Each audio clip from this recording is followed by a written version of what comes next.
In this workshop we're going to knit this lovely hat with its pretty star crown and its asymmetric zigzags.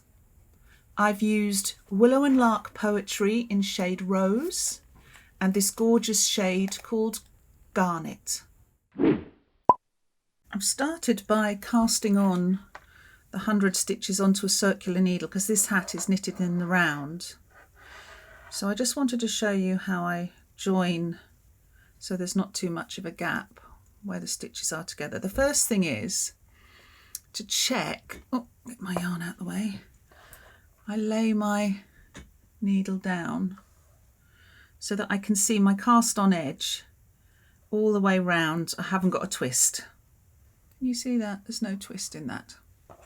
Now I've cast on with a long tail cast on. So when I start the round with a long tail cast on, in the first stitch, I take the two strands, the tail and the working yarn, and for the first stitch, I just knit the two together, and that makes for a nice neat join. When you come round to that end again, you'll be able to just knit those two strands together. It doesn't show when you're doing your ribbing. But there is another way. Let me just show you another way.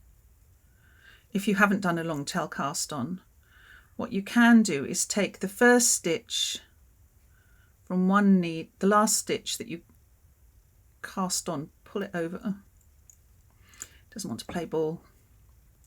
You just pull it over, so you're swapping the two stitches over from each end of the needle, and then you start knitting from there. Okay, I'm just going to pop in a little stitch marker to mark the beginning of my row, so I always know where I've got up to. So now you can start the rib for the hat. I thought it would be worth just showing you the way I do a make one, just in case you're not familiar. So we've done our 10 rows of rib, and now we're just on a knit row, and we're going to increase by 20 stitches in the round, so that's 1 every 5. That's right. So I'm going to knit 1, 2, 3, 4, 5, and then I'm going to pick up this leg between the two stitches. Now you can put, it doesn't actually matter for this design which way you put it on, whether you do it that way or whether you do it that way. So let me show you that again. I like to do it that way. So you can see now this loop that I've made, it's got one loose side to it and one tight side to it, and it's the tighter side that you want to knit into. Can you see that's the tighter side? There we go. So that's made one stitch. Let me show you that again. 1, 2, 3, 4, 5. Pick that up, that leg, picking it up and putting it that way, and then I'm knitting into it to make a stitch. Knitting into the tighter side means you don't get a hole. You might find with lace knitting that you want to knit into the looser side because you're trying to create an eyelet or something like that. But for this, we don't want the hole there. So now we're ready. We've done our increase row. We're ready to start knitting Fair Isle. So it's time to join in the second colour. What I tend to do, just so I make sure I'm getting the right tension, is I just do a little knot like that. When I come to sew in the ends, I'll undo this little knot, but it just means you haven't got that looseness. Okay, so because we're knitting in the round, we've only got to deal with the knit stitch, and we're going to have this garnet colour is going to be our colour that we want to pop out, so that will be the one that we're picking up from below, and this pink, pale pink, will be the one that we are picking up from above. So we want this colour to be the dominant colour. So if I'm going from the chart, just to show you how we do that, so I knit 1 and I let that go down. Now I've got to knit 2 of these, keep that above, pick this up from below, let it drop down, to knit 1, 2, 3, 4.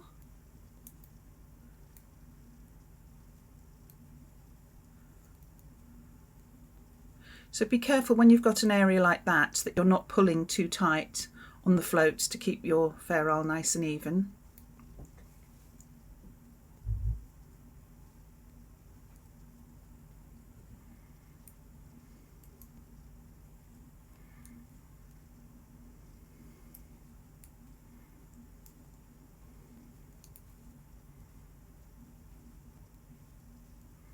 We're nearly at the end of the repeat. Now, if you're worried about losing your way in the pattern as you go round, because this pattern is repeated 6 times in the round, what I do is I add another stitch marker to show the end of the pattern repeat.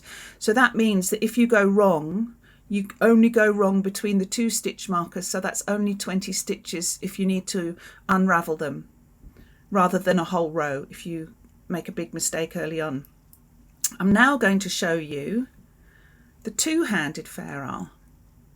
So this is where my left hand is knitting the continental way, my right hand is knitting the English way. So I'm going to do that whole pattern again, and the dominant colour is in the left hand, so that really is still, the floats are still underneath.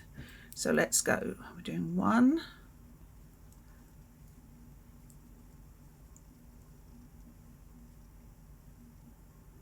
there are lots of ways that people do continental knitting.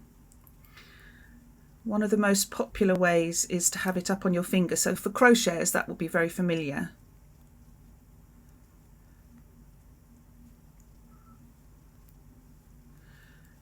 But the way I was taught by my grandmother is just to wrap it round the needle, just like that.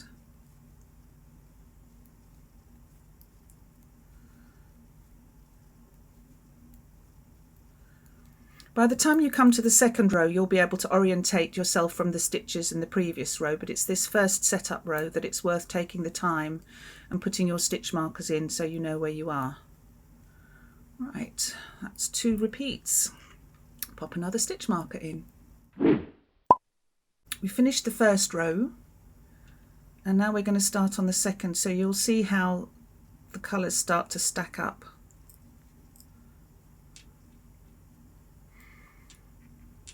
The reason I'm showing you how to knit the yarns in this way is A, because they don't get tangled, but B, because the colour dominance means that you get a real pop. The garnet will really pop out in the pattern, and it's one of those sort of, I guess, advanced techniques that just finesse your fair isle knitting.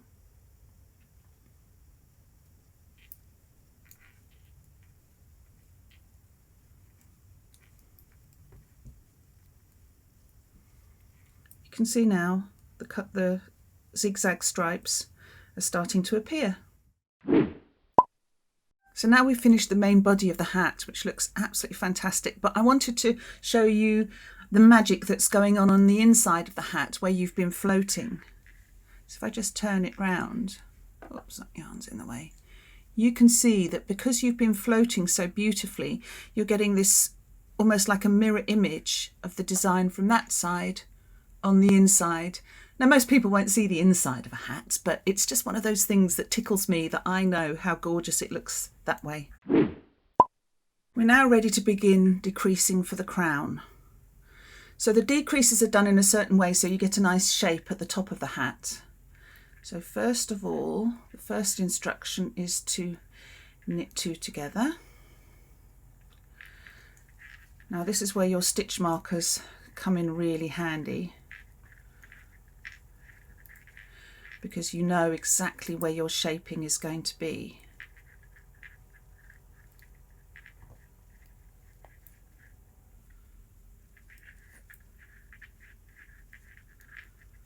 So I'm just going to knit along to just before the next stitch marker.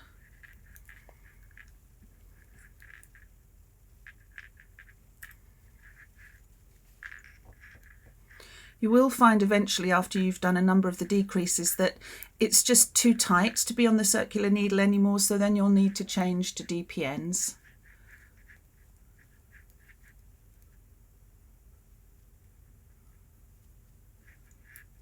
So now the SSK, which means slip, slip, knit, it doesn't really tell you the whole picture, the instruction, because you could just slip, slip, and then knit into the back like that. But I often worry about the back stitch being baggy, whether the front stitch is lying properly. So what I do is I slip the first stitch knitways, and then I slip purlways the second stitch. But can you see I'm just going into the back there? Can you see that? So normally you would slip like that, but I'm going into the back there, and then I knit those two stitches together. And you can see that lies really nicely, doesn't it? So there you go, that's the decreasing. Now I've decreased a few times and my stitches are hard to move around the circular needle, so I'm ready to start using DPNs, double pointed needles. Now I'm using long DPNs to begin with, but you might want to go down to smaller ones later. So, and because we're on a 6 pattern repeat, I'm just going to put 2 repeats onto each needle. Now the first row is always a little bit fiddly when you're negotiating the circular needle. And in fact, you know what I'm going to do? I'm just going to tuck that circular needle down so it's out of the way. Then I can see what I'm doing. There we go. So I've done the beginning of that repeat. I know I've got to do 1, 2, 3, 4 of those.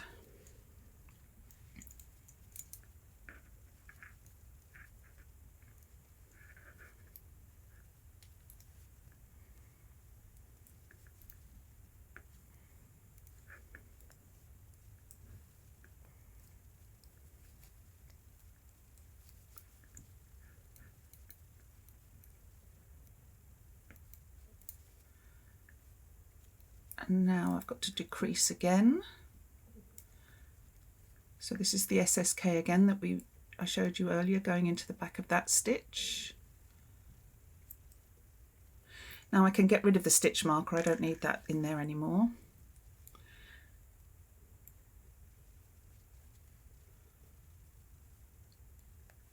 Then this is the second repeat.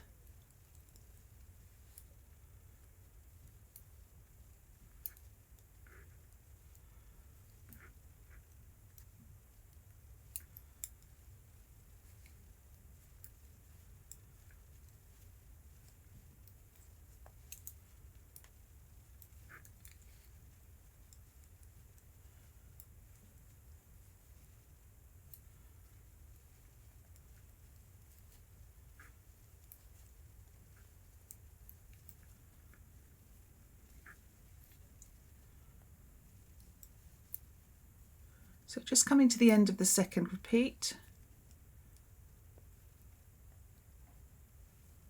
and that's my first DPN done. I can take out the stitch marker and then I carry on with my second needle until you've got 3 DPNs holding stitches and 1 working needle. And here we are, here's the finished hat. What I really love about this design is that you get this lovely star at the crown, and you can see how the decreases sit together to make the wings of the star, if you like, the edges of the star. If some of your decreases are a bit lumpy, mine are a little bit lumpy just there, don't worry about that because that will steam out as it relaxes. And there's your finished hat.